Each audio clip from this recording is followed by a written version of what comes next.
It's time now to look at our forecast once again. Definitely cooler than what it was. What was it, like 2 weeks ago we hit the 90s? It was hot, but today it was not. It was right? Not. Definitely needed the coat outside. Here's Lonnie with more details. Yeah, certainly chillier than those 90 and 91 degree readings we had. And here's your picture right now. So you've got more clouds overhead, but look at that, a little sliver of sun being beamed down onto some of the rooftops out there. So the temperature comes in right now at 59 degrees. Central Park has a mostly cloudy sky overhead, as most of the area has a mostly cloudy sky. High temp today, 62. Morning low, 44. 62, you're 3 degrees cooler than average. And this was a day that really didn't put any rain in the rain bucket, but this weekend sure did. Take a look at this. 2.19 inches recorded this weekend. Most of that was while you were sleeping. So it was late Saturday night into Sunday. Now, granted, you got up Sunday morning, it was still raining out there, but by Sunday afternoon, most of the area had a really beautiful Sunday afternoon, but 2.19 inches, helpful, because we had that deficit well over 3 inches. Now the deficit rests at 1.62 inches, so we could still use a little help in that regard. And there's a little bit of rain out there as of right now, but this is very light around Warren, Sussex County, into Pike County, a little bit into Sullivan County. There's not too much out there, but it is out there. And we were talking about how, you know, certainly cooler out there. And KJ was saying, yeah, you needed the coat today. Let's go over a little bit, just a little bit over to the west. Look at that.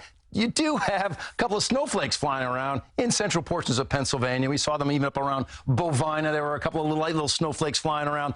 Big picture shows us there's just a lot going on, all right? There's no big major problem here, but you've just got unsettled weather, and we're going to be dealing with some semblance of rain for almost every day over the next 7 days. Not a whole lot of it, but it is out there. I think Sunday could be, you know, probably more problematic. So this is what we're looking like. Again, we're picking up on a couple of those little showers north and west. Put it into motion. Let me show you how things all work out. Get to Tuesday morning. Here's a clear picture. This is a good start to your Tuesday.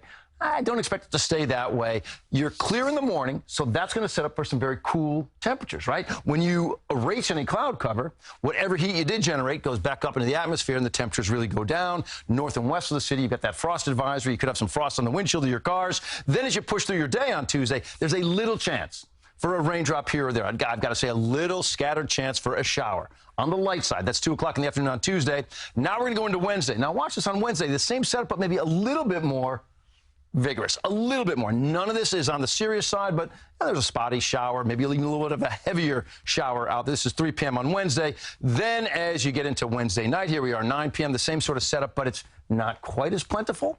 All right, it's never overrunning the area. And then you get to Thursday, things overall look better, but it's not a 0% chance for rain on Thursday or for Friday. Saturday, it goes up, and Sunday is probably the most likely day to see some wet weather out there. So how much rain? From here until about Friday night, you pick up anywhere from, like, say, 1/4 of an inch or less, unless you pick up one of those isolated heavier cells. Then you'd see more than 1/4 of an inch. But again, that's from now all the way through Friday. That's a real light rain out there, and it's just sort of beneficial to the water table. Here's how we see everything coming together. So let's watch this. There's not a whole lot of change. Temperatures are hovering right around 60 degrees. Maybe you're into the lower 60s out there. Some of you will be in the upper 50s at times. There's a rain chance basically every day. 10% Tuesday, 35% chance later on Wednesday, 20% chance on Thursday, 20% chance on Friday, Saturday's a 30% chance, and Sunday, that's where we bump you up to about a 70% chance. Sunday, as of right now, looks like it could be a real sort of wet weather day, but I'll continue to monitor all of that for you. Ooh, you playing golf on Sunday? Not now. I wasn't planning to, but that's more normal, though, right? This is kind of what it's supposed to be like. You do particularly get your showers in the springtime, and we're getting them right there. On the weekend, especially. Seems like it. That's how it goes for us. But if you're going to get them on the weekend, this past weekend, most of it was falling like late at night. That's true. All right, nice recovery. That is true. Thank you. Trying to be positive here. I like it. Thanks, Appreciate Lonnie. it.